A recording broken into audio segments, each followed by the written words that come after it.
You can put it right there where the bag is.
All right.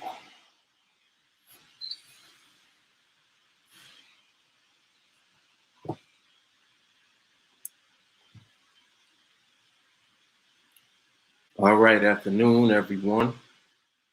This is Coffee and Charts Live, Volume 29.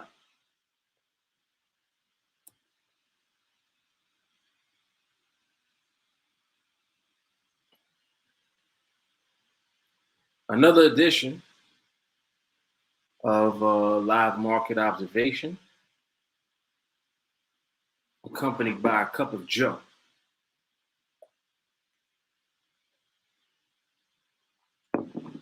I got water on deck, too. Let me see something. Hold on.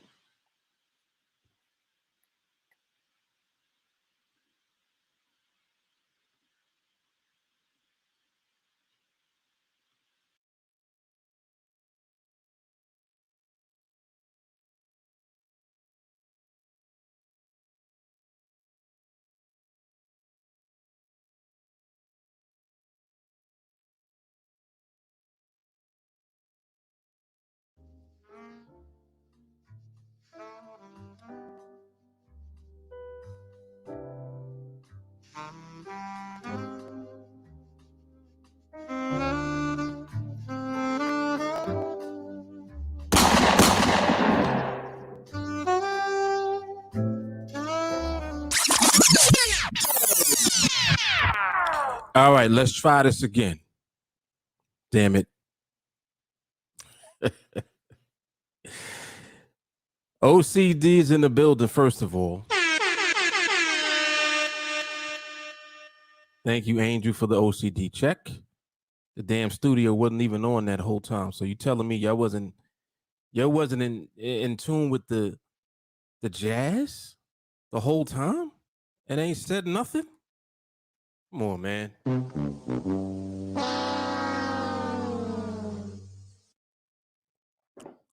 Y'all ain't even say shit. Listen, when I come on, if you don't hear music, there's something wrong. That's number one. All right. I enjoyed it. I could hear it.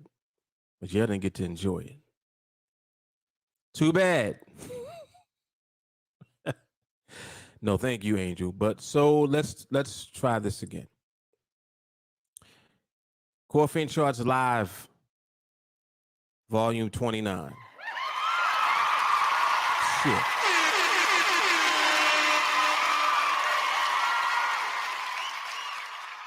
All right.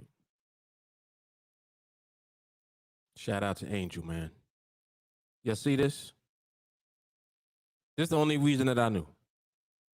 Shame on y'all. All right. All right, so we're gonna do some market observation. Happy Monday. And just for the record, the audio is proper now and you can hear sound effects and all that. Yes? Before I continue. I did just connect it, so it should be set up properly now. That shit really gets on my nerves when something is off. But it's all good, man. We corrected it early, so I don't feel that bad. All right.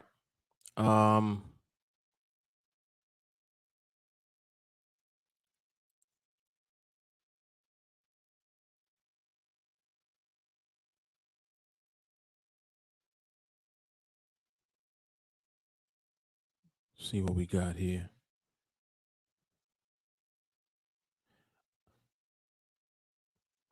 All right. So once again, audio is on properly. Yes. Do y'all hear this?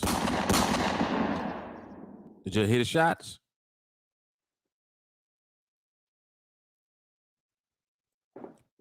I will not proceed until I get confirmation. So type yes if y'all heard that.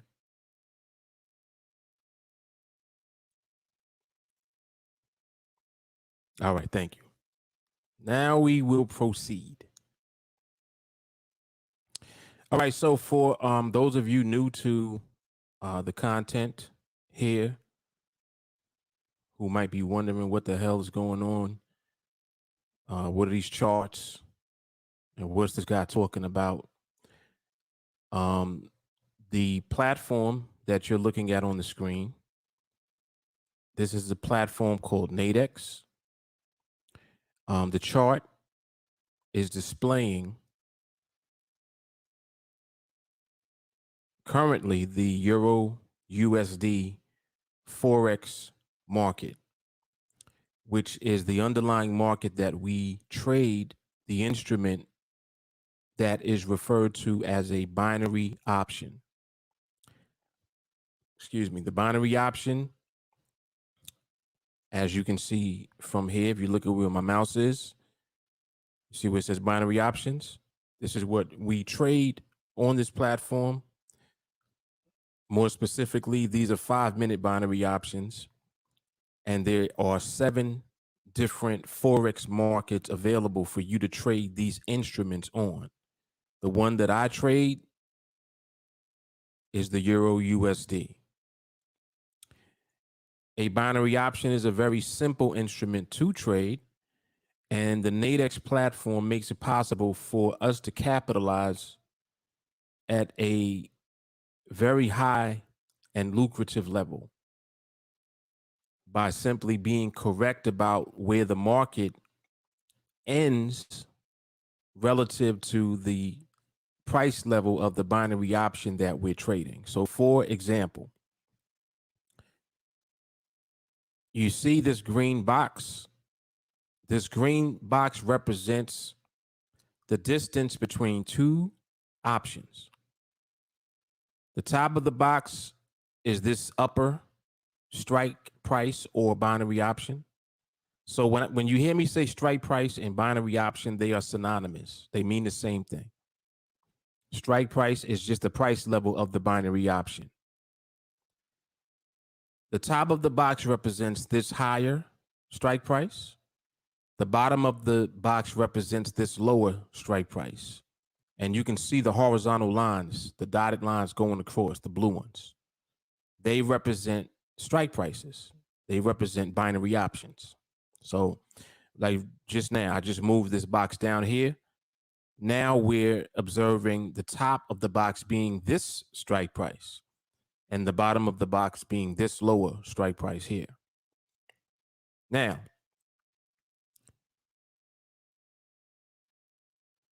these strike prices represent the line in the sand, so to speak.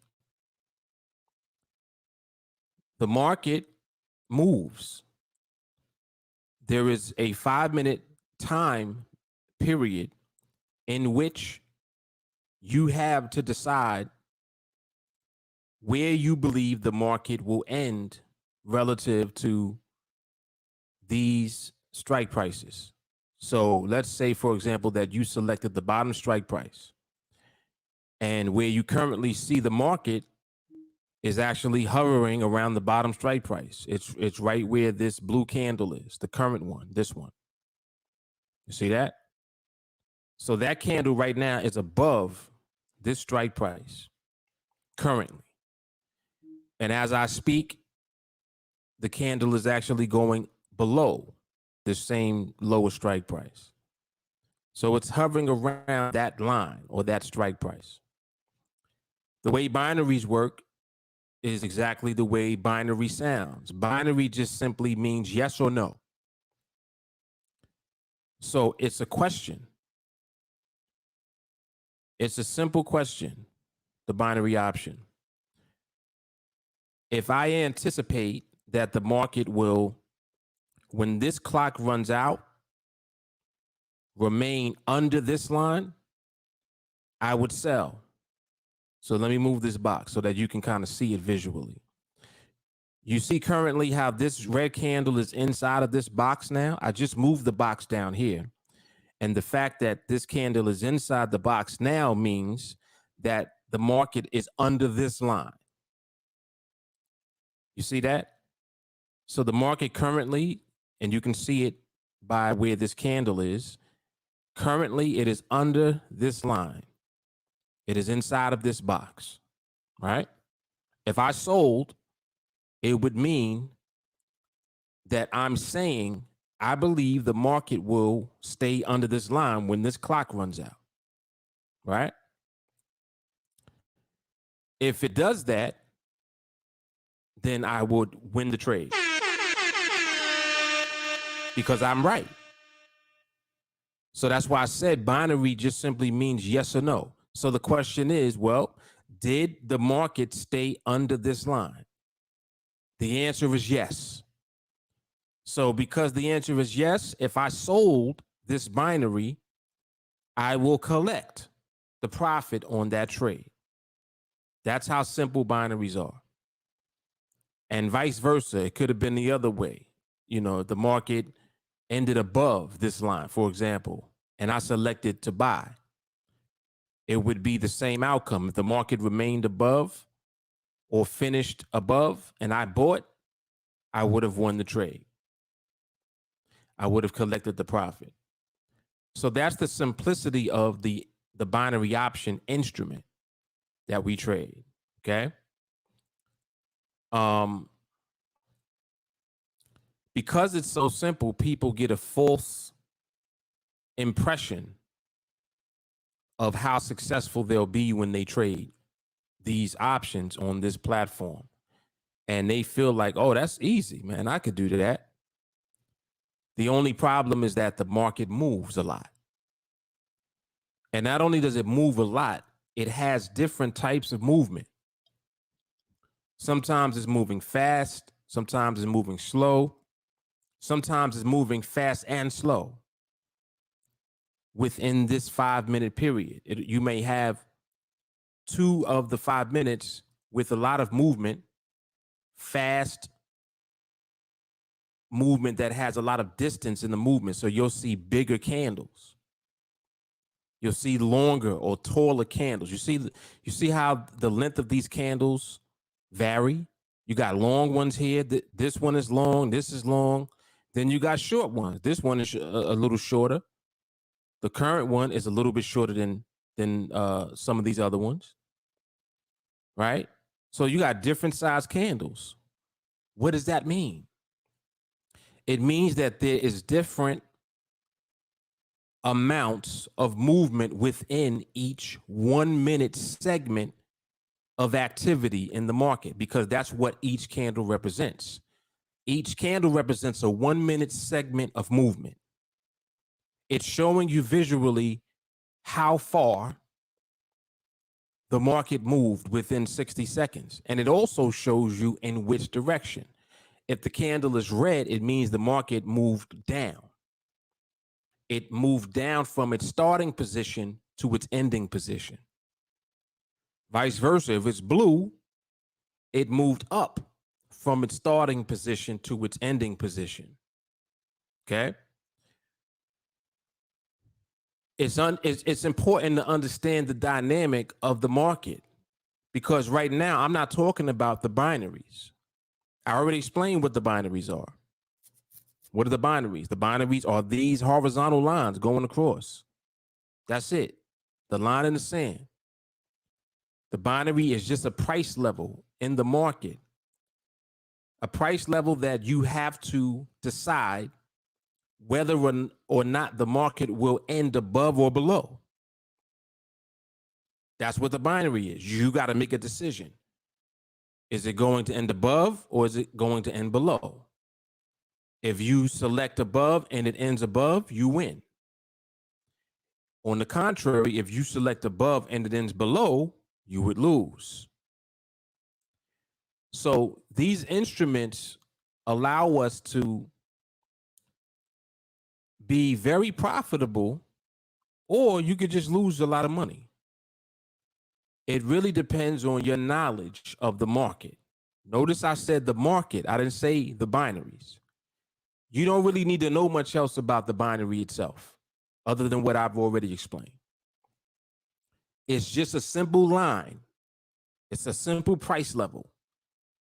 The question becomes, is the market going to end above or below that line?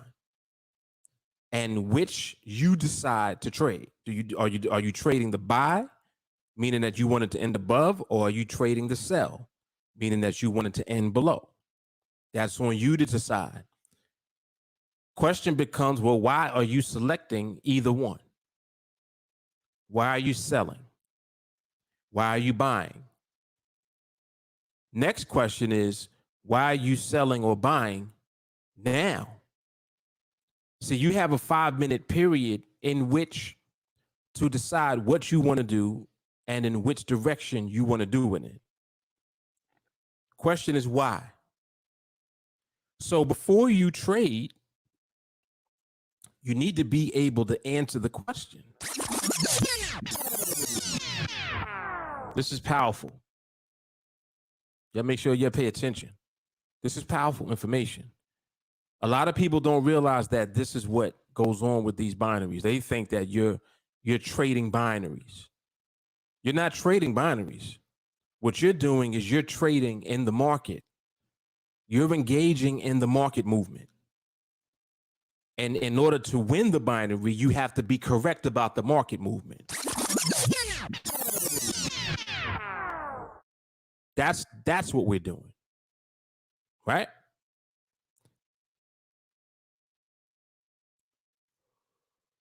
Oh, excuse me.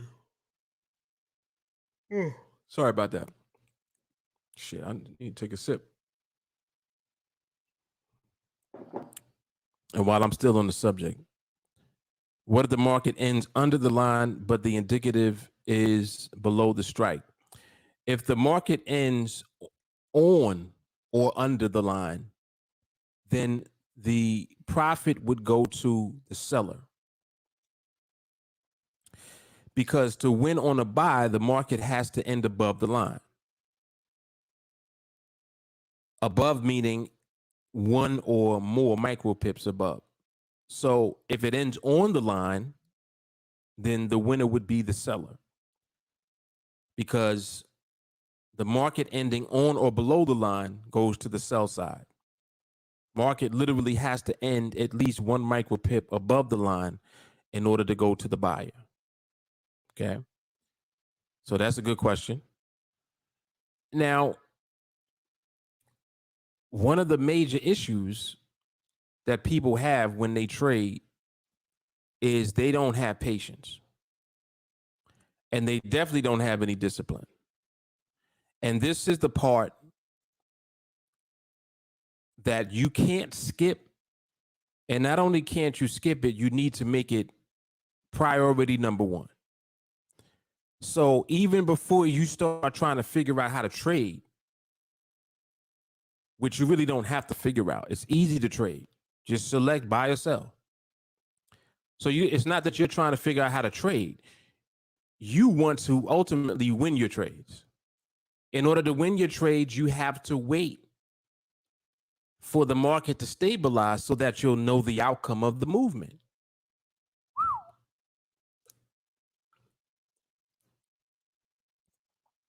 The only way to know the outcome of the movement itself is to wait until the movement is stable.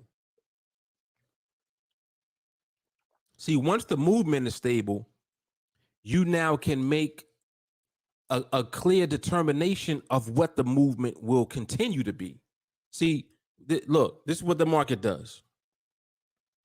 The market will do something and then it will keep doing it.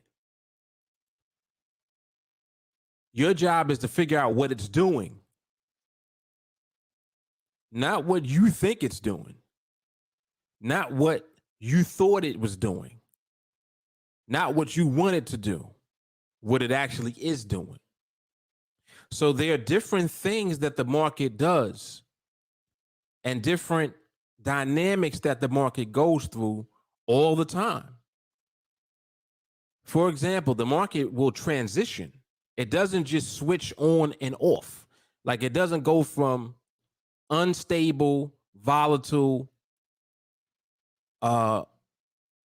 big, distant movement to smaller, slower, stable movement. It doesn't just switch to that.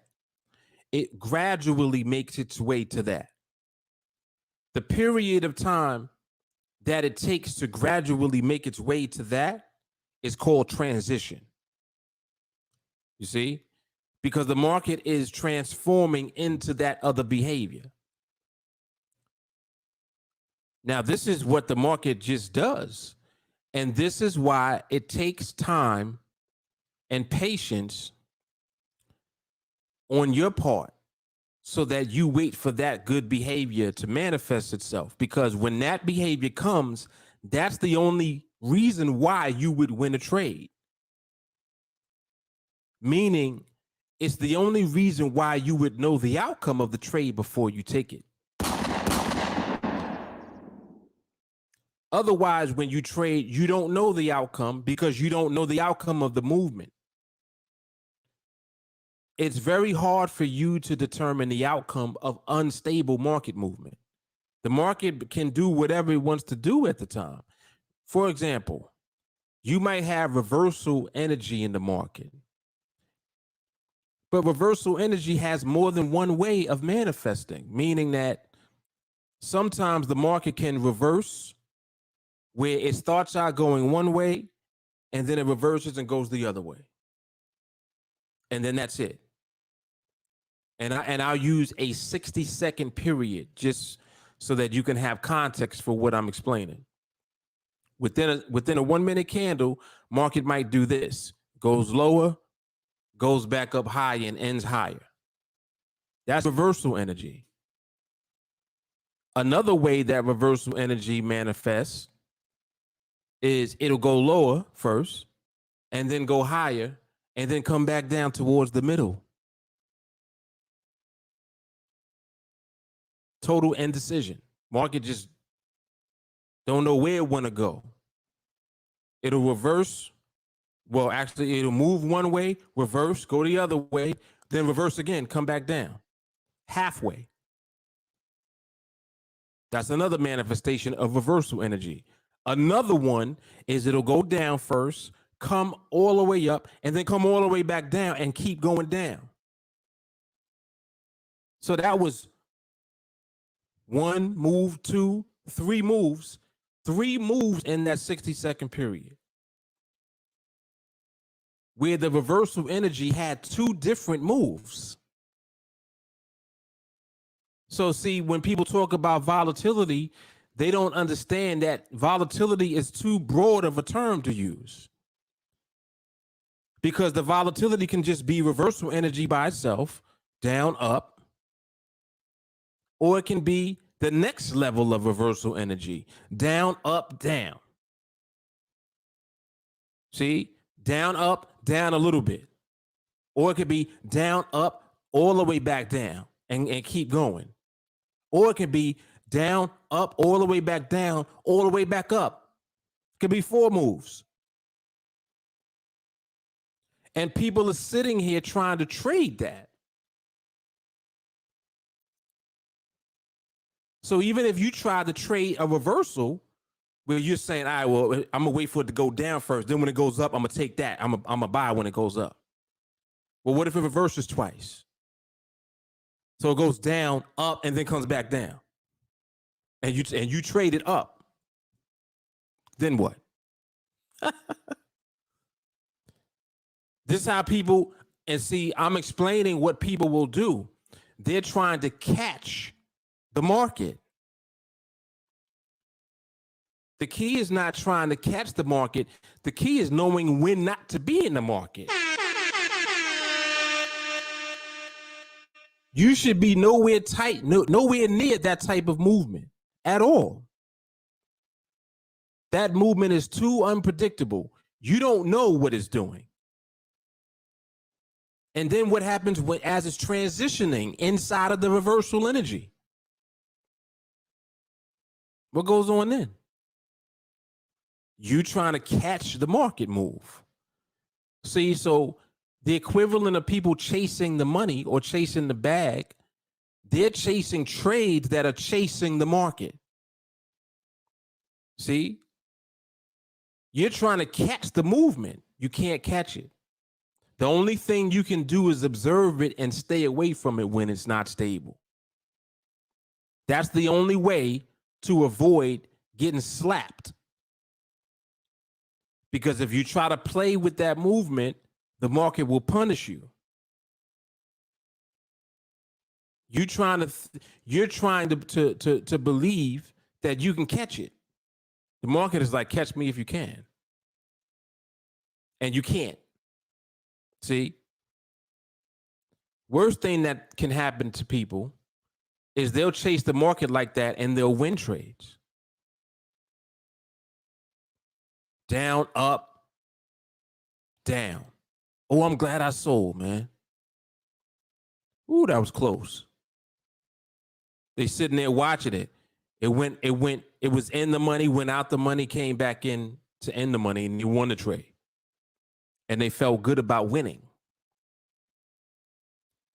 But in actuality, did you win? See, winning when it comes to trading means that you know the outcome of the market movement first. Not taking the trade is winning.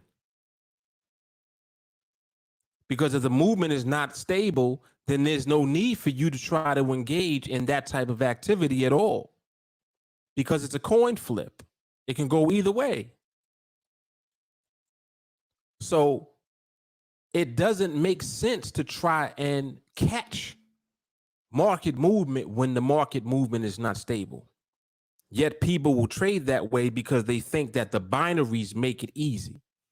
Oh, well, all I got to do is just be right about, where it ends at. So if it's trending up, I should be buying, right? It's going up. Well, it's going up for the time being.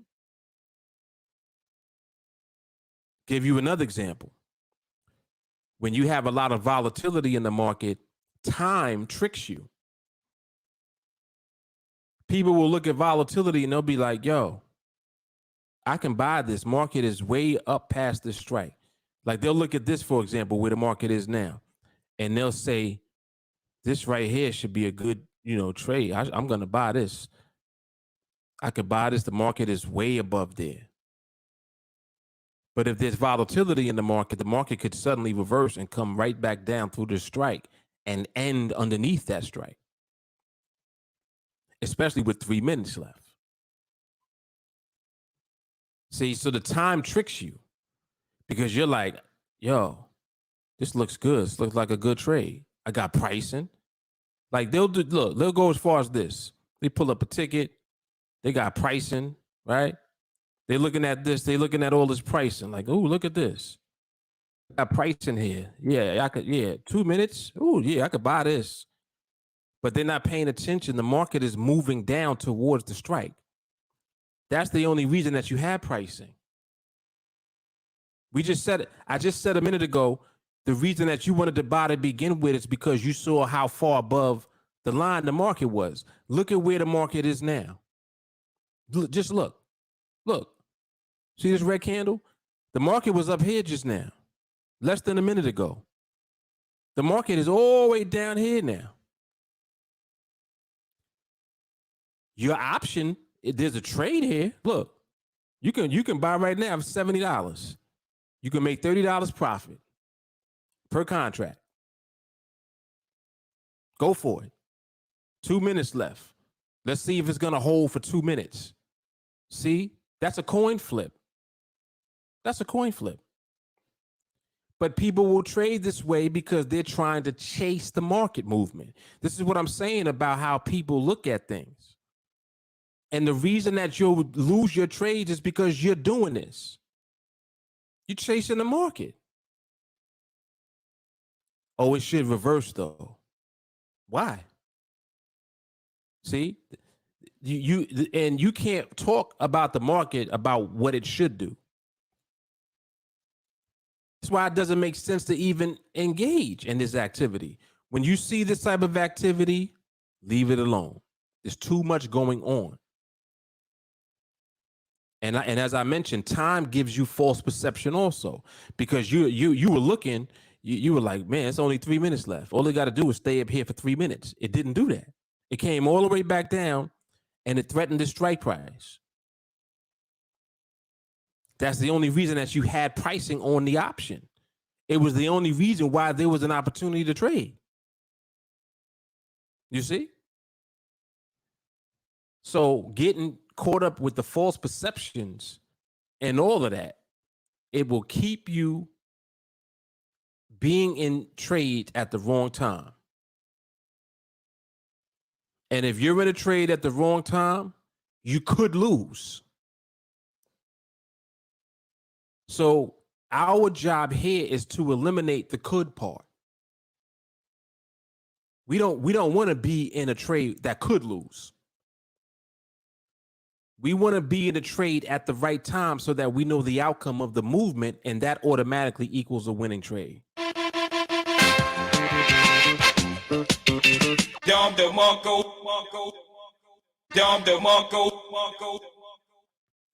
See the difference?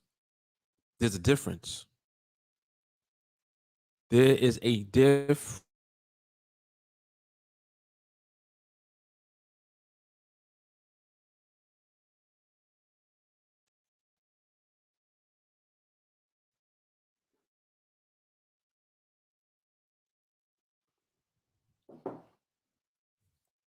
That is our job. I hope this stream ain't breaking up.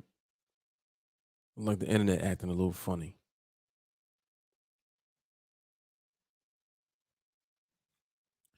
So, that's the primary reason, especially for any of you who are new. And also, if you are new, please feel free to ask questions. If you haven't already, when you make your way on, be sure to like the video and share the video from whatever platform you're on. If you're tuning in from Facebook, be sure to follow the TeamAlliance page and turn on the bell. If you're tuning in from YouTube, be sure to subscribe to the channel and turn on the bell. And if you're on Twitter, be sure to like and share the video and also to retweet. All right. All these things help to give more distribution to the live stream so that more people can have an opportunity to catch it. All right. Also, if you are not a member of the public TeamAlliance Facebook group, go on Facebook and just type in TeamAlliance Facebook and you'll see it come up. And join that group, because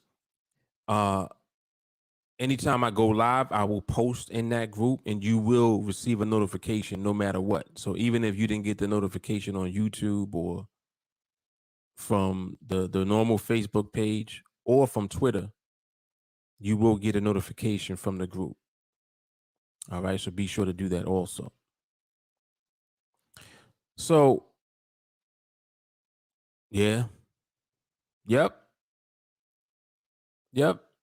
That's what it is. People literally chasing the market. They're chasing money. And they're thinking that they are doing something that makes sense to do, because when you're doing it, it always seems like it's the right thing to do. After you're in the trade, if the market doesn't follow through with what you believe that it was going to do, you start to feel that, oh man, I shouldn't have done that. You see, you start feeling regret. Now, in this business, in this industry, as a professional, there is no regret. When you click in, you need to be fully confident when you're clicking into a trade. You need to know why you're doing it. You see? Like, why? Why are you doing it? That should be the only question. And if you can't answer the question before you do it, then you shouldn't do it. And that's just that, period. If you can't answer that beforehand, you shouldn't be doing it.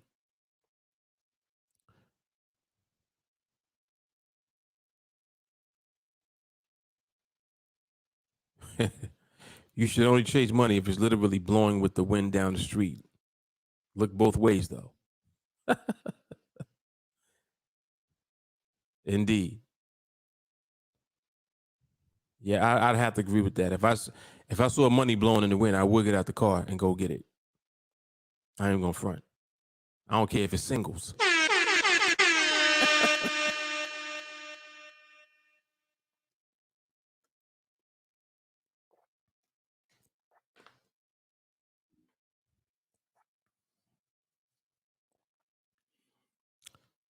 So it's important to understand why people lose. It's important to understand why you would lose. People don't lose trades because they were bad trades.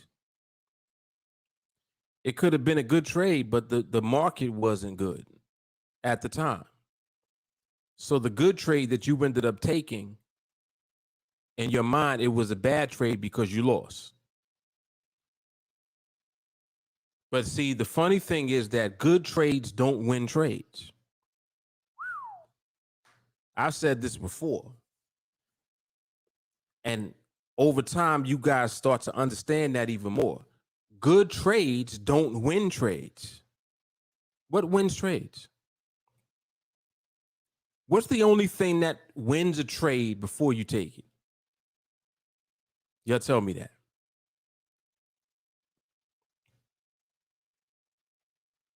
Tell me that.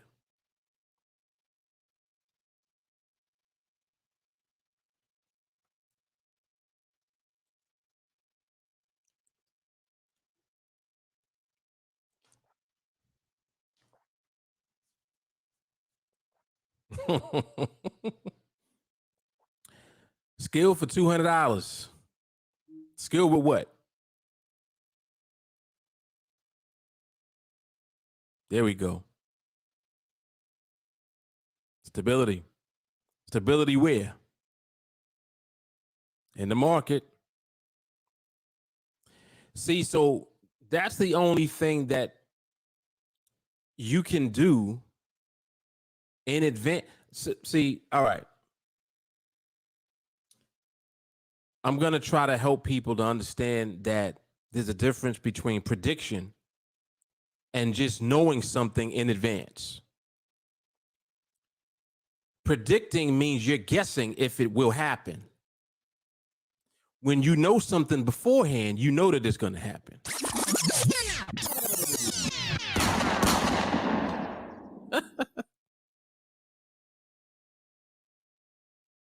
You know what's going to happen. It's just like knowing if you planted corn seeds, what's going to grow? Corn. That's it.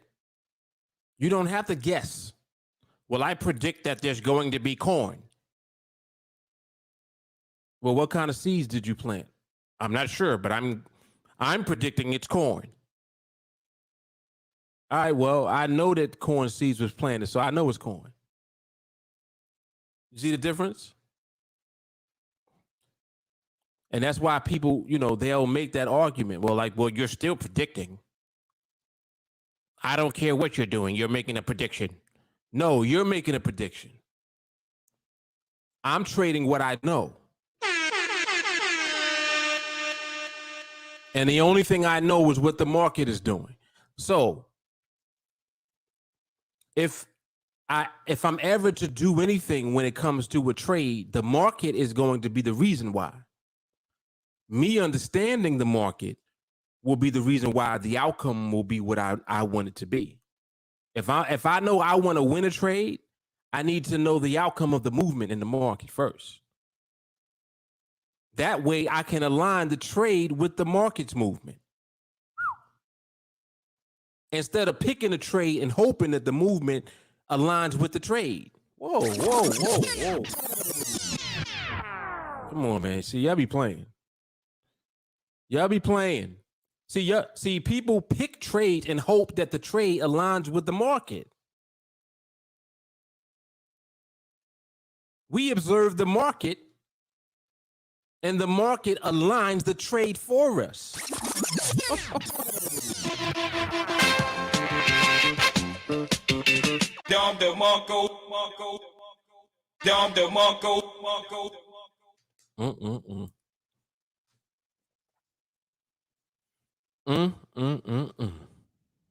Mm-hmm.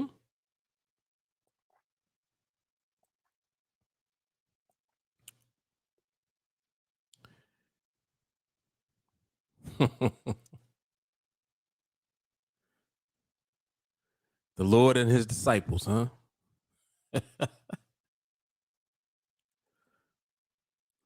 Yes, indeed. Brooklyn Moses, I am.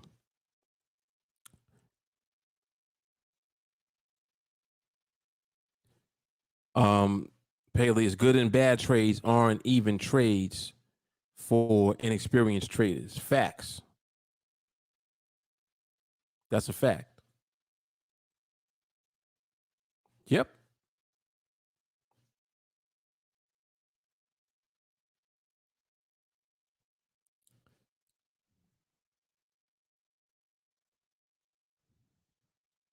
Even when you know what will happen, do you know if it's the right time? Exactly. Yep. That's what it is. That's what it is. So a barrier has to be retested to be a barrier. What's the definition of a barrier? A barrier is something that holds something back. Yes? Well, how do you know if something's going to hold something back? That should answer that question. How will you know it will hold it back? You see, it has to test it. That's how you know. Yep.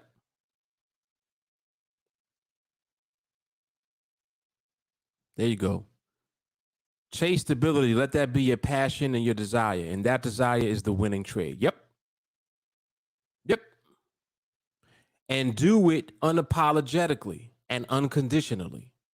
See, don't feel bad because you didn't get a trade yet. That's why I said unapologetically.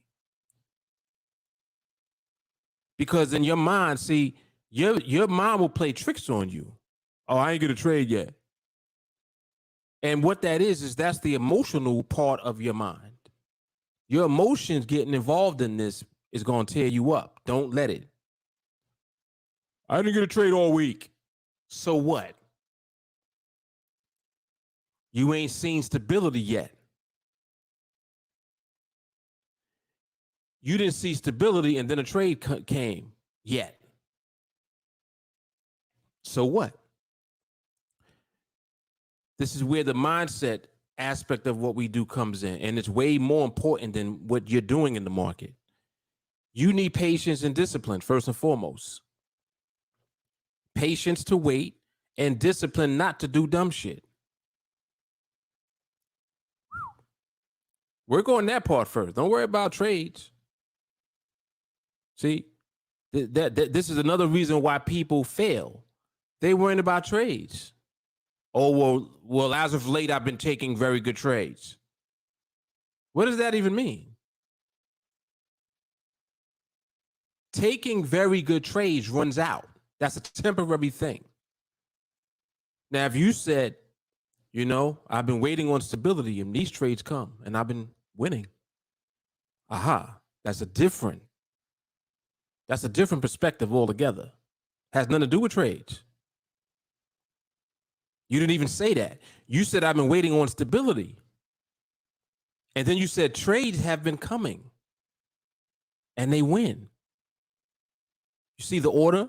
So you have to start with the market first. That'll be the reason why you win the trades. So if you're still wondering why you're losing, it's because you're out of alignment. The primary reason you're out of alignment is because your discipline and your patience is not there yet. You need that first. The only thing more important than stability in the market is patience and discipline. And they are one thing. Patience and discipline go hand in hand. So when I refer to them, I'm speaking of one thing. It's one thing. And that's the layer of that's in your mindset. That's where that work takes place. This is why we train on 301 mindset every day. But Mark, you keep watching the same video every day. Yes. I've watched it thousands of times. How many times did you watch it? Then you wonder why when I trade, I get the same results. Hello? I'm applying the same process and I don't deviate from it. Same process. Mindset and then stability in the market. Then a trade comes. I didn't get a trade yet. You ain't got your mindset right yet. Oh, shit.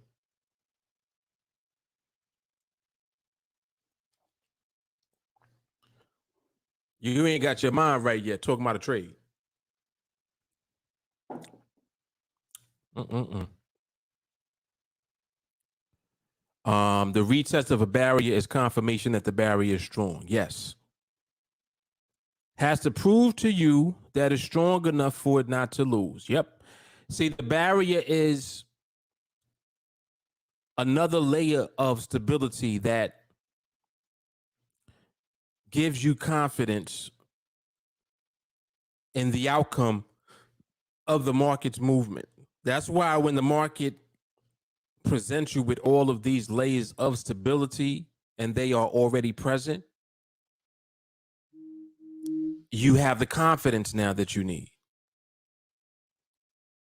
And the confidence is important because it means that now when that trade does come, you're fully confident in what the market's doing. You're not confident in taking the trade. Or I should say, you're not confident in the trade. Your reason for taking the trade is your confidence in what the market is doing at the time. See, if you know that the market's not stable, ain't no confidence there. So there's no reason to be in a trade. You need to continue to wait. Well, Mark, what if I waited all day and I don't get a trade? Then you wait all day and you don't get a trade. Well, what if it's 3 days? Then it's 3 days. But how come I see other people trading, but I didn't get a trade? Well, are you watching the market 23 hours a day? Maybe you wasn't there. Yo, hold on.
That's exactly what it was. Yep. Yeah. Without a doubt. Without a doubt.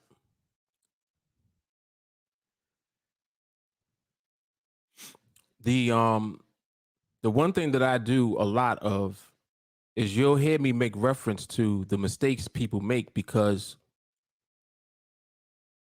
a lot of times people are doing things when it comes to trading and they don't realize that they shouldn't be doing it. So many times I'll talk about things that people do that really they should not do. And I think that, it's kind of like if you're doing something that is leading to an outcome that you don't want, but in your mind, you think that you should be doing it. If no one tells you, nah, you shouldn't do that, reason you shouldn't do that is because of this. If no one corrects you, you'll keep doing it. And not only will you keep doing it, but you'll keep doing it thinking that that's what you should be doing. I can't tell you how often people tell me, um, Mark, I remember when you used to take more trades. I remember when you used to trade in speed. And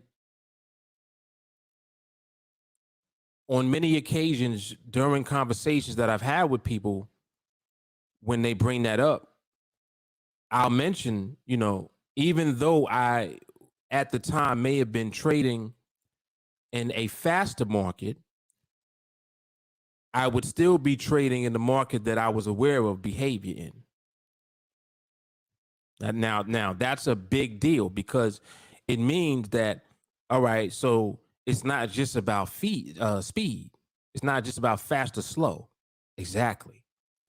In fact, it's less about that when it comes to market movement, because stability in the market is exactly the words that you hear me use: barrier, hold, right? So even when the market may be moving faster, the market still has that behavior present at times. It'll move fast, but it'll hold where it goes to. And unless you're trained to do so, you don't know the difference between the market moving fast and holding and the market moving fast and reversing. You can't differentiate between the two.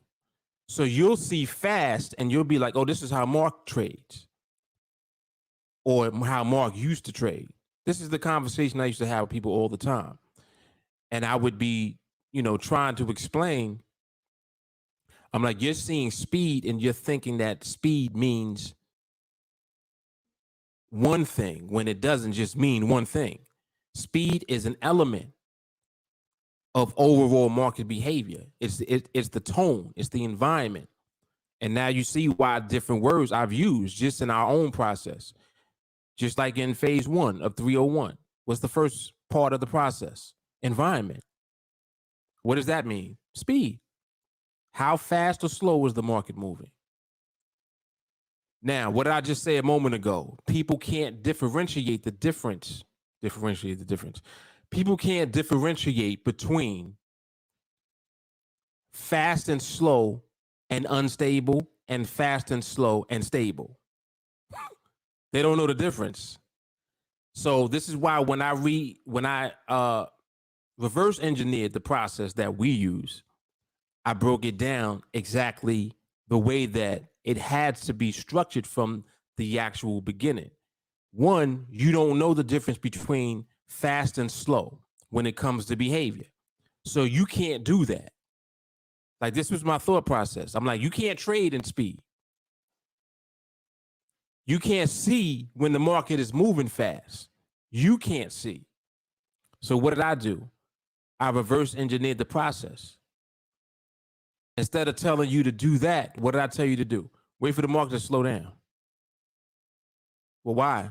Because when the market slows down, you can see behavior now. And behavior is the key. Look at that. Look at that. So now you got phase one environment, right? This is how y'all learn. This is how I teach y'all in 301. Exactly what I'm saying is exactly the way that I teach you. Wait for the market to do what? Slow down. Why is that so important? Well, because you can't see nothing until the market is slow. You can't see the instability. You can't see the stability till the market slows down. So that's why that's the foundation of what we do. When you keep listening to 301 over and over again, you start to realize, oh shit, this is what we do now. Exactly. Even when I did layers of stability training was simply an elevated version of 301. What's the first layer of stability? Range. What does that mean? 4 micropips or less in 1 minute candles overall.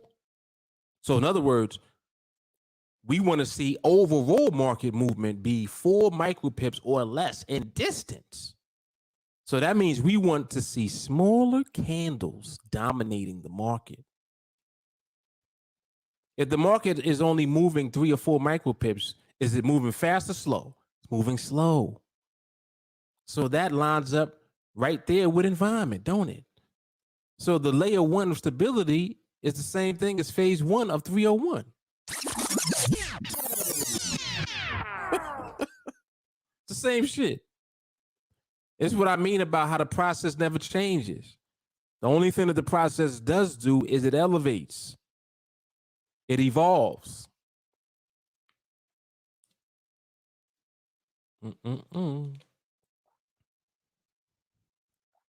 Look at this. What Melanie said. Rushing our process by being in trade mode is like rushing to the top of a mountain, but you missed all the hand and footholds that would keep you from falling. That was fire. I don't even remember saying this, but shout out to Mel for reminding me. That's hard. I don't even remember this, but that's hard.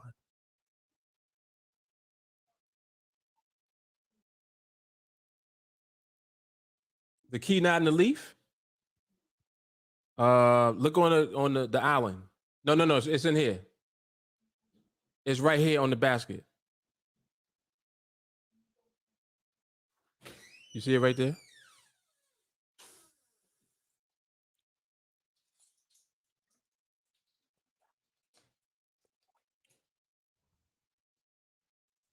Yep, but that's hard though. That's fire. Melanie probably remember what training it was from. Mel, if you remember the training, tell me which one it was, because that's hard. You can put it in the leaf. Thank you.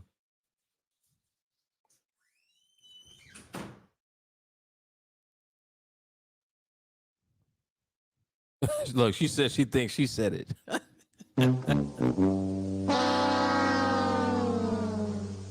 Listen, you probably did say it. That's hard. Because I don't remember saying that. But that do sound like something I would say, but I just don't remember saying it. But listen, it's the same vibe, no matter what.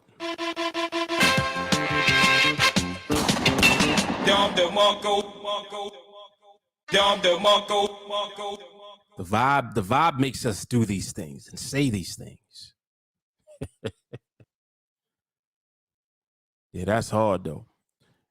So, I mean, right now, for example, tell me what is dominating the market currently. Let y'all see how good everybody is here. What is dominating the market currently?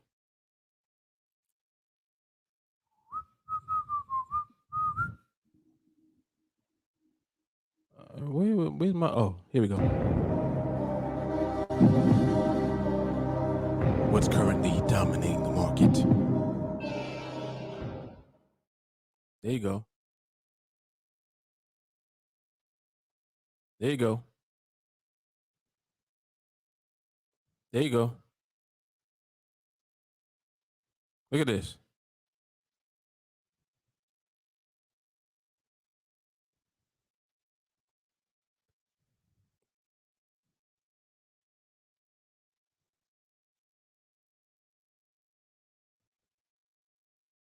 Yep.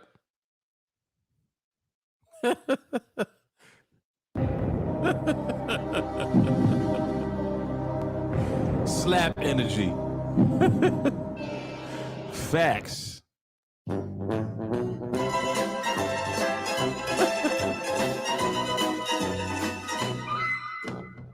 You know what BAC is, right? Big ass candles.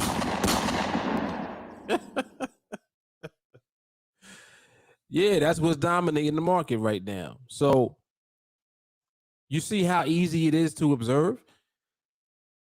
You know that when the big candles dominate, ain't nothing to do. The discipline is not doing anything. That's it. Now, if you want to be Mr. Thirsty, right?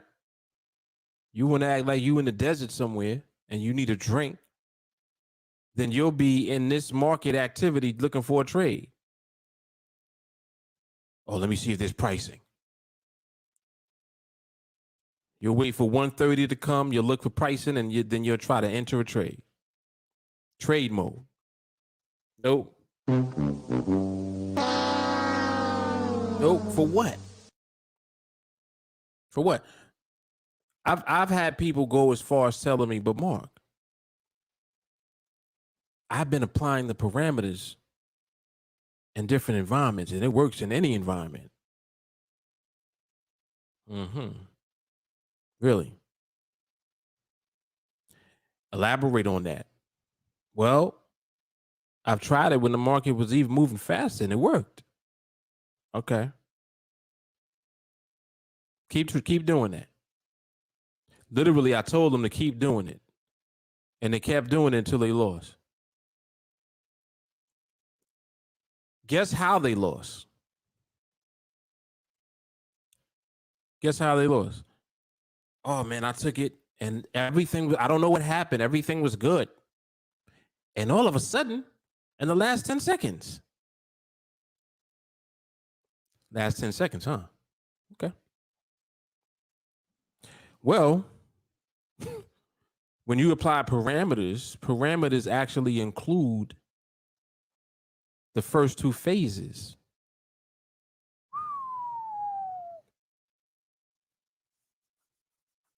You don't believe me, huh? What's the first parameter at 130? 1 micropip of movement.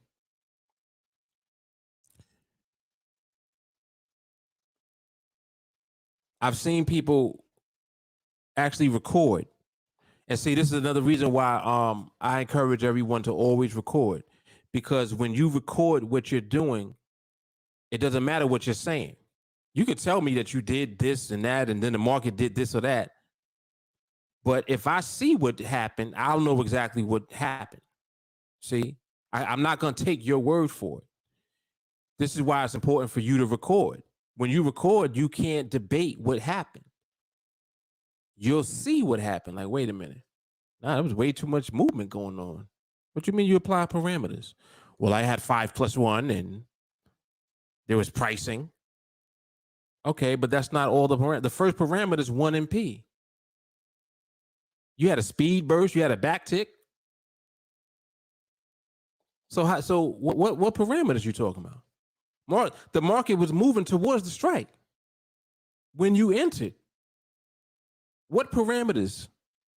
See, it'd be as simple as that. This is what I mean about being in trade mode. People will be in trade mode. They disregard even the rules for entry. So even if you did take the parameters and try to apply them, if you applied them, you wouldn't be in a trade at the wrong time. You wouldn't do it. You would not do it. Something would cause you to wait, just like having pricing. If you have favorable pricing, it gives you time to wait. Because if there's favorable pricing present for too long, why is it present that long? That's the question. You still see favorable pricing and it's 35 seconds left. What is that telling you? A lot of information. See, 35 seconds left. Favorable pricing still there. It's giving you time to continue to wait. 3 seconds later, you see the back tick. No entry. Oh, and not only was it a back tick, it turned into a straight reversal. Oh, so that would have been the same trade you would have been in. See, and had you recorded it, I would have seen that, and I would have seen it immediately. Nah, you had a back tick there, bro. Shouldn't even been in that trade. That was a DQ. Oh well, no, but it met the parameters. 5+1 and pricing, right? Favorable pricing for too long. See, these are all mechanisms that were used even before you had MRMH. So you got to understand something. When I was teaching this process before, we relied on the mechanisms of the parameters alone. And I used to tell everyone, you have to feel the market. In other words, you're learning how to interpret what you're seeing just with the tools that we have. Option pricing is a tool. The indicative, when it moves, tool. So if all you had was parameters, how can you take parameters and apply them and only end up in the trade at the right time? How could you do that? You would have to feel your way into the market. Well, how are you doing that? Same thing that we do now: patience, discipline. See? And without MRMH, it's like, whoa, you on your own. You really got to figure it out. Meaning you got to observe. You got to see what the market looks like. The market. See, this process has come a long way, like just in general. There was a time when people, there was no MRMH. I didn't discover it yet. I didn't implement it yet. I taught people the parameters for entering, and the parameters were already in alignment with what would later become MRMH. People used to break the parameters all the time. Speed burst, you see speed burst, you see a jump. You know that the rule is 1 MP, but you see a jump and you still take the trade. That's called the deviation right there. So how did you apply parameters and lose? You didn't. You didn't. If you had applied the parameters, you wouldn't have been in the trade. Oh boy.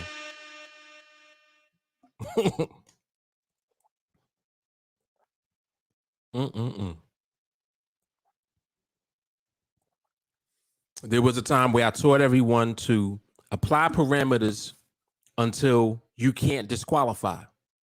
See, the OGs remember this. I used to tell y'all, apply the parameters until you can't DQ. When you can't DQ, you'll be in the trade. Am I lying? We used to be DQing everything. And it's like, well, damn. A lot of DQs, yeah.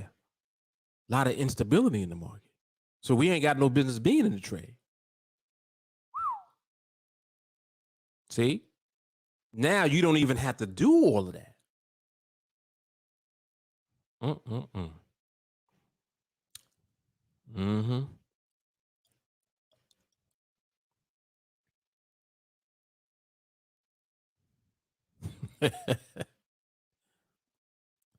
Jay Carly calls it perfect parameters.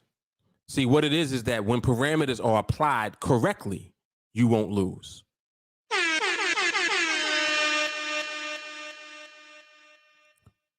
They don't know how to apply parameters perfectly, and perfect parameters will never meet if it's the right time. Yep.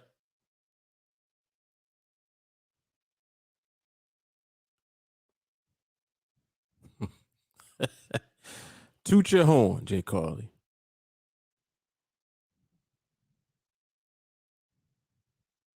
Yep, all of that. All of that.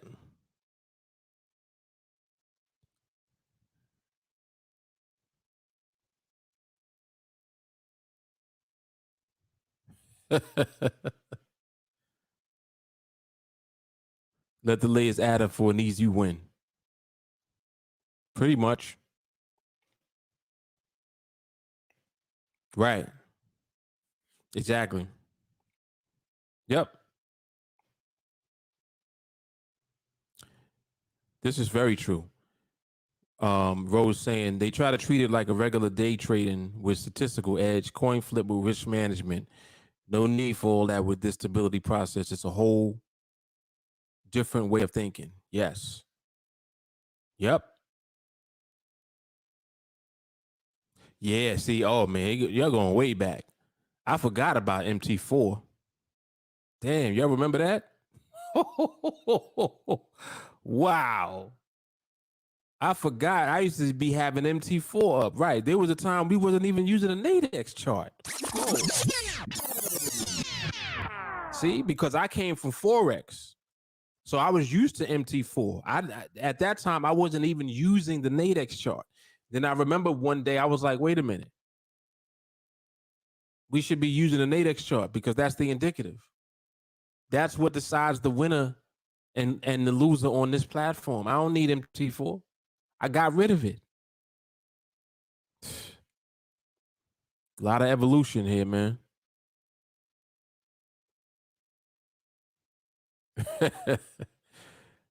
You first said feel the market. I thought you had superpowers. Mm-mm-mm.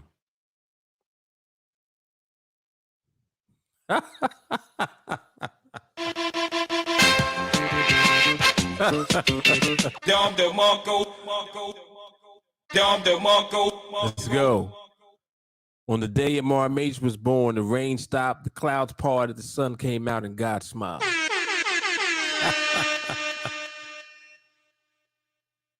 Magnum opus all day.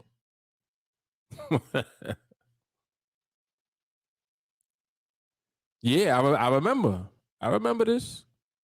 I remember everybody was having a hard time. See, like it's funny too because naturally we just have a hard time with change, and it wasn't even a change. It was more so an upgrade because we really were moving off of something that we didn't need to something that we needed more of, which was the NADEX information. We needed to know what was going on NADEX.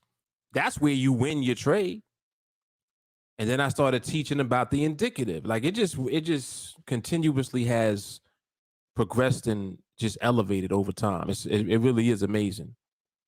And I mean, what y'all have now is like crazy because it's so simple. It's so simple.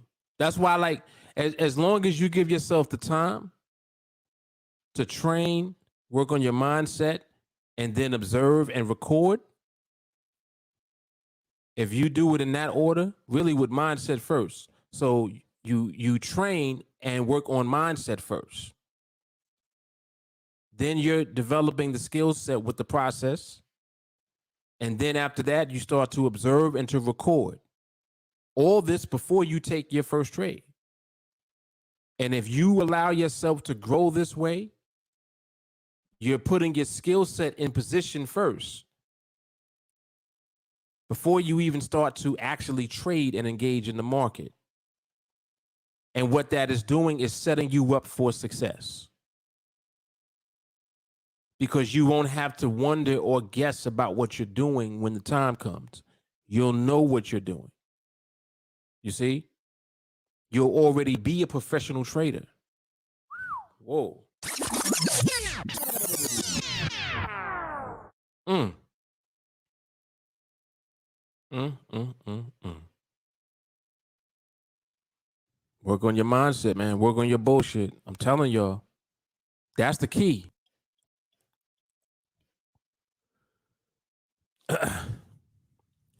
You go ahead and ask. Question about MRMH? Mm-hmm.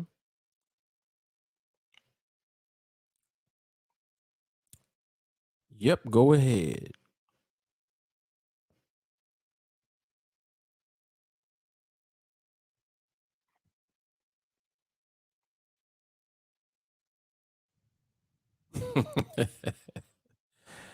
I'll act like I didn't see this. This used to be the number one question when somebody is new when they come in the group chat. But what's amazing is that nobody really asks that anymore.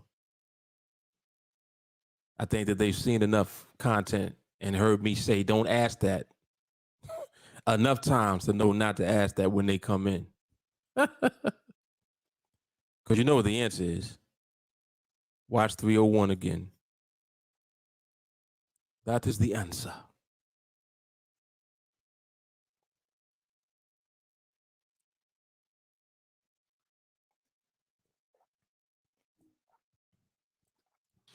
Over the weekend, I was watching the market observations and looking at the market. I was looking at how I move in the box. I like to do that because it trains you.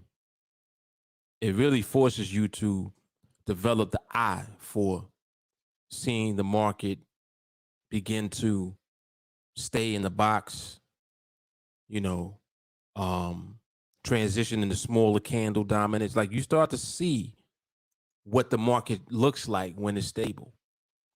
You start to literally see the layers of stability stack on like a cake. It's crazy, man. I'm telling y'all, man. I'm telling y'all. Go stand in the corner.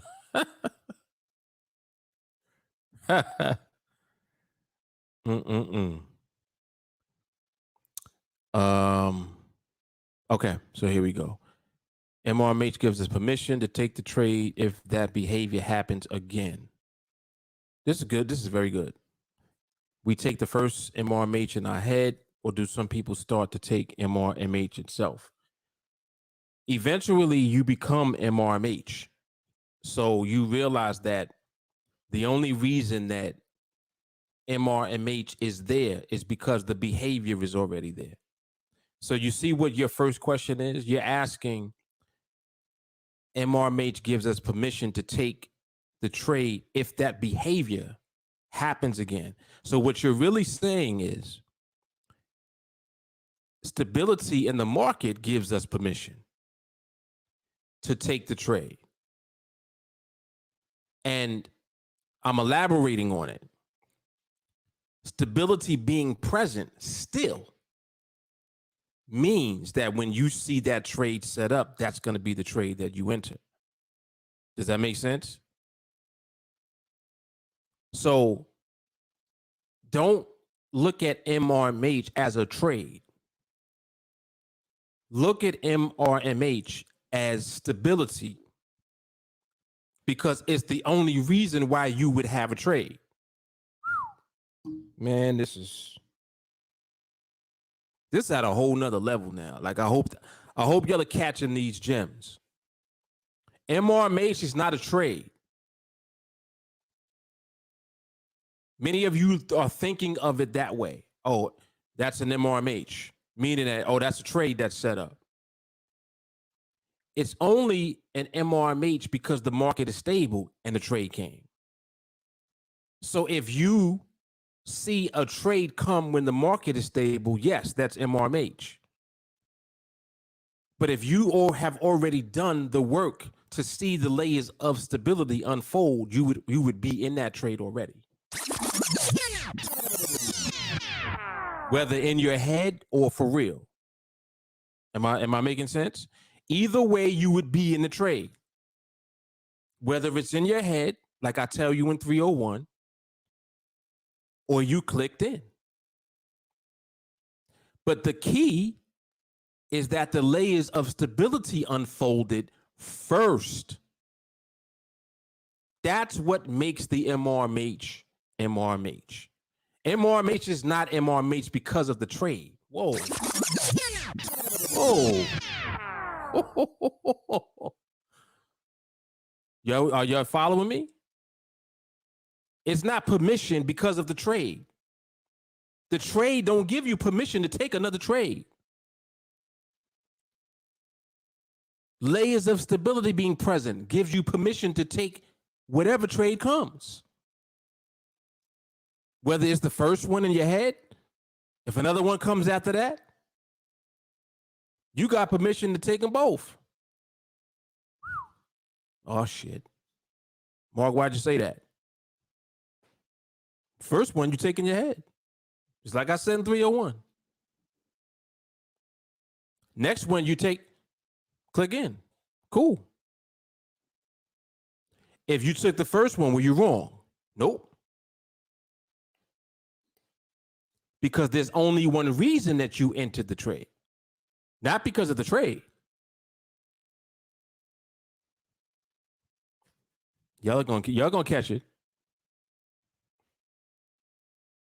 Y'all are gonna catch it. So, Ro, hopefully that makes sense.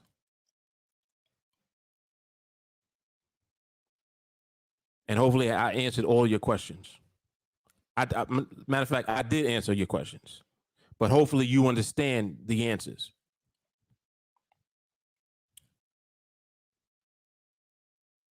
Brooklyn Wayne, that's good to hear, man. That is good to hear. He says my videos turned him into an assassin regarding the trading life. Good stuff. Good stuff.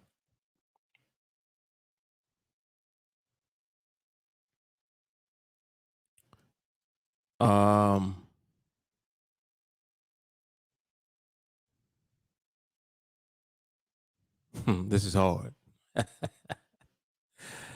Discovering the meaning of MRMH on your own is a rite of passage. Yes.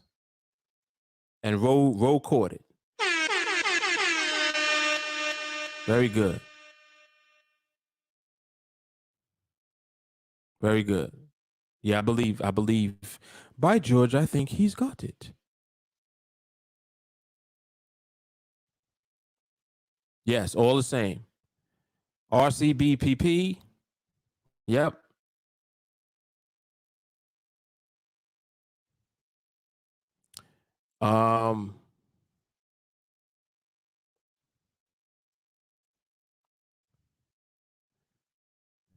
Angel says MRMH is what pulls you out of, I think you're saying Mirage. Mirage land when you're thirsty.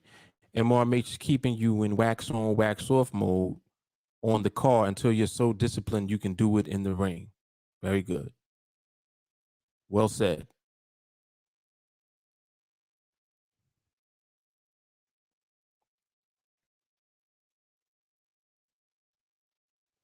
I haven't traded yet, but I've recorded MRMH twice on my laptop, but wasn't trading. Very good.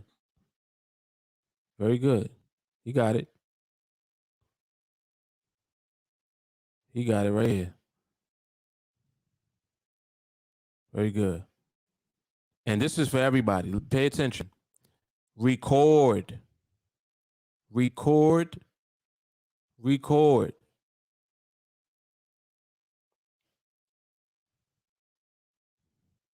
Excellent. That's right. I want to see that first. I want to see the first whatever you do in the chat. 100%.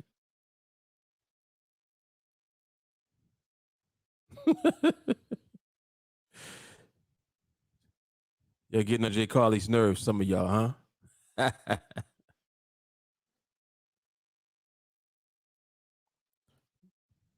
Yep. Shout out to the benedictions.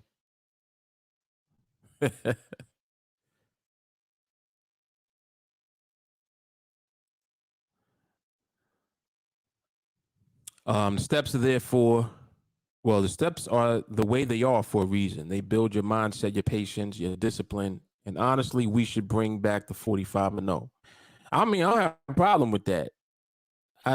People don't really talk that much about paper trading, but the way that you paper trade now is even more powerful than it was at that time. The way that I used to instruct everyone to do it was to, in your demo account, once you have taken 45 trades, then you go to trading live. Now, you can still do that, But the difference is now that you paper trade, meaning that you use the live account information and then you enter the trade in the demo based on the live account information, not using the demo account information as far as the option pricing. You just use the demo to enter the trade. That way you can have a record of the trades that you actually were in your demo account. But I think that just recording your observations, that's the first way to kind of keep track of what you're doing. So if you got a bunch of recordings of observations, I would give you credit for the recordings as if they were a trade that you actually took, as if they were a trade that you entered. So maybe that's how we can kind of do it. And I would lower the number from 45 to 30. So if you provide 30 recordings of trades that you would have entered by just recording the observation, like when you click record and you see, oh, this is it right here, you post that in the chat and that's credit for one trade. You understand? Like, am I making sense? And the number would be 30. So that's what you can do before ultimately trading live. 30 recordings of observation of trades that you would have entered. And that way, that's the proof right there that you actually observed it, because you recorded it and that was it. Make sense? See, this is what I don't want you to do. I don't want you to go off on your own taking trades. Whatever you're doing needs to be recorded. You got to record. You got to record. Too often I'll hear people say, someone will post in the chat, they'll post a recording and someone else will say, oh, I was in that trade too, but I didn't record it. Stop doing that. Stop doing that, because that means that you're doing that.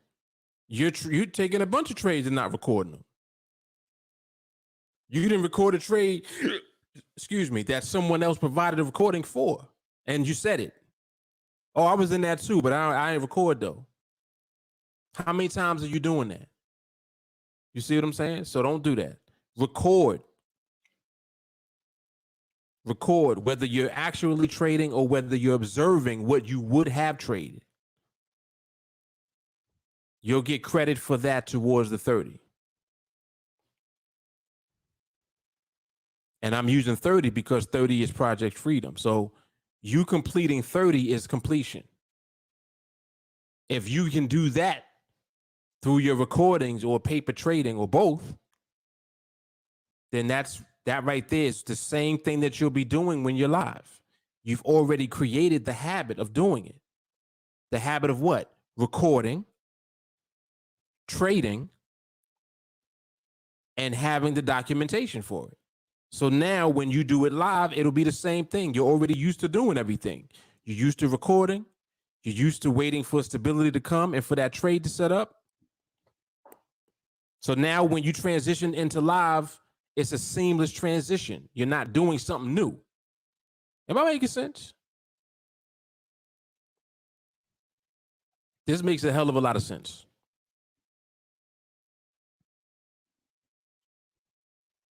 Yeah, you can do it like that. Right. You can write it. You can write it out in the recording. I entered this one in my head, or I would have entered this one. Create them habits. Create that muscle memory.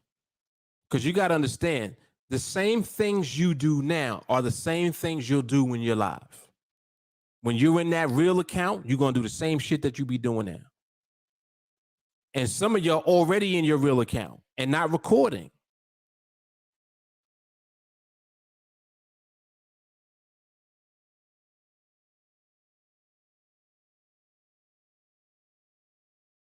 Clown shit. All you need is the red nose. If you're trading and not recording, all you need is the red nose.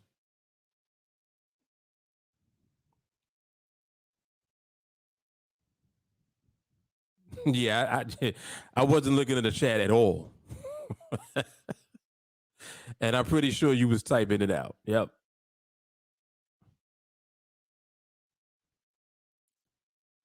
There you go. See, this is what it's for. It's for you to get better. Exactly. Exactly. Exactly.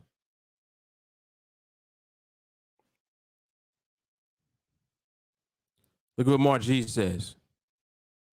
100%. 100%. Athletes look at tapes of their past games. How can you reflect on your trades without a recording? Exactly. You don't remember what you did. You should be able to be like, all right, let me go back to trade 12 and see what I did. And there's a recording for it. People reference trades to me all the time. Oh, Mark, and trade number 11 of your project Freedom, I saw that you did this, or I saw the market do this. Look at that. I don't got to wonder which trade the person is talking about. I can go right to trade number 11 because it's documented. Right? Come on, man. Structure, order, organization. That's what all of this is. Accountability, documentation, training. All of this stuff is building you up. And what I'm doing now is I'm giving you the tools to create the right habits. You need to be recording everything.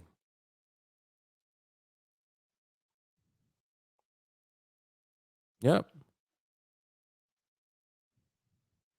Angel says, this gives me all type of ideas for how I can better organize the way I record and the way I observe. Each time Mark says the same thing is going to hit different, period. This is a fact.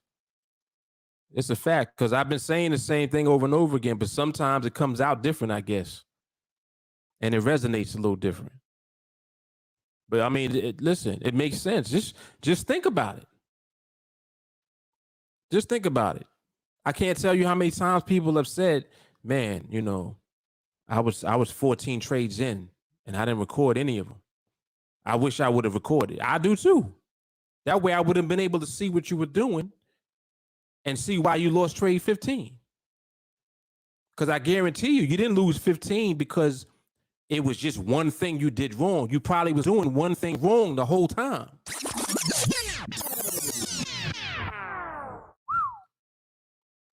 You just slid through 14 times. It could have been that. You see what I'm saying? Because if you duplicate what you are supposed to be doing, that's all you do. You don't deviate from that. Oh, that one was tempting. You ain't no tempting. Ain't none of that. There's none of that. You don't even talk like that. Oh, I almost got tempted on that one. If you still getting tempted on anything, your mindset is not where it needs to be. And that will be the reason that you lose a trade. Come on now, get that mind right first.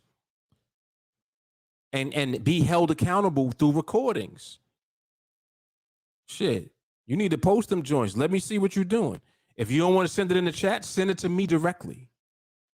There's a bunch of people in the group that do that. They don't like sharing it with everybody, so they just send it to me. Send it to me and ask me about it. Mark, what are your thoughts on this? And I'll tell you if it's garbage or not. If it's trash, I'll tell you. Nah, that was straight trash. Nope. But I guarantee you'll grow. See, you're not going to keep repeating trash if I tell you it was trash. Oh, I see it now, Mark. You're right. You're right. Yeah, the candles were still too big. Exactly. Why were you applying parameters at all right there? Candles as big as hell. That's how you grow, man. Recording is needed for real. Gonna be nice to have documentation of my road to freedom. There you go. There you go. See? And that's another thing too. When you do it this way, no one can say you didn't do it. You don't have to try to convince nobody that you did it. You did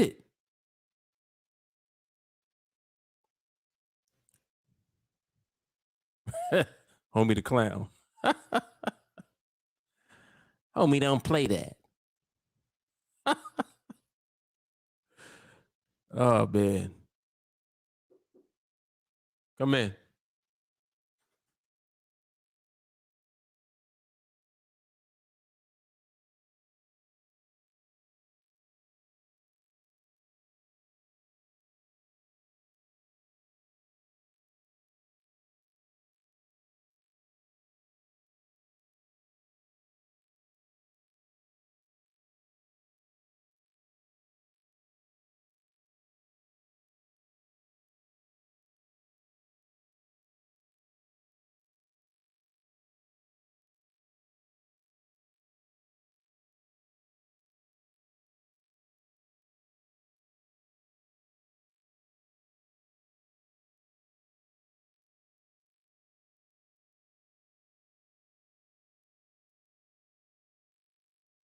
Yo, hold on. I'll be right back.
All right.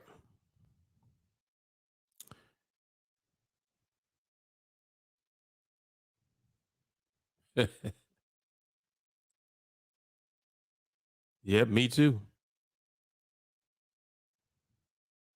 Me too. I mean, give me like show me one recording. Just one.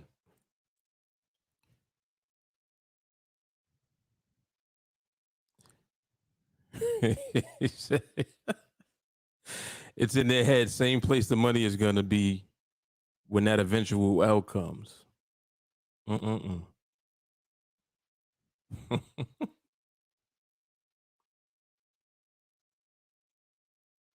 I remember this. One time I had left the car for like 20 minutes. I came back. I think it was more people on there. Like they just on there looking at the seats. With no charge of anything up. I just was sitting in the car. That's a fact. That's a fact. They was there for the vibe, man. The vibe.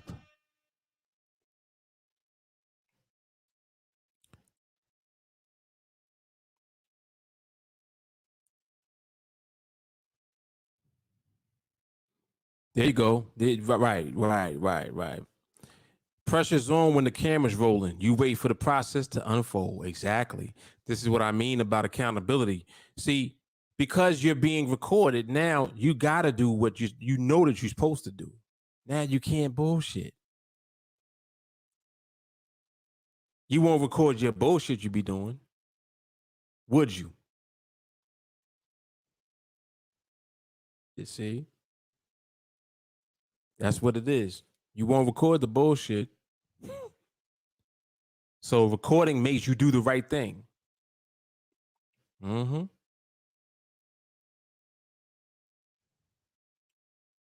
100%. Nobody moved. There we go. Mo said, we always wait. Mark is worth waiting for. Let's go. Go.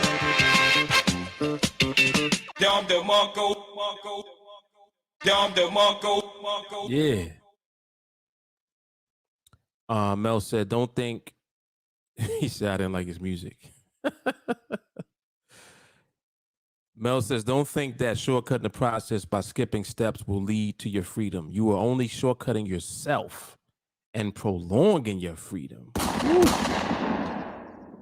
Oof. Oof. That was hard. That was hard.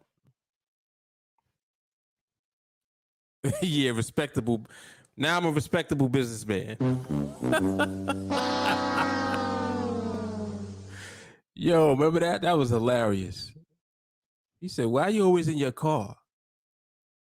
You should be in the office somewhere like a respectable businessman. He ain't seen me yet, huh? He ain't seen me in the office yet. Or actually, he probably did. That's why he ain't saying nothing now. All right, man. So this was good, man. This was good. We did almost 2 hours. This was an excellent observation. Some very good nuggets. Definitely, this is replay worthy. So if you didn't watch the whole live stream today, rewatch this. I probably use this as the recommended training for tonight. Actually, this was good today. Yep, this was definitely good today. All right, y'all. I'm gonna wrap it up, man. I'm gonna wrap it up. So I will see you guys on the next live market observation or coffee and charts or the podcast. And of course, I see everyone in TA in the chat. Y'all know what it is. Mark Fuller TeamAlliance. So this is Coffee and Charts, Volume 29. All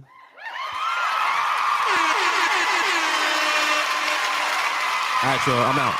Deuces. Dom DeMarco.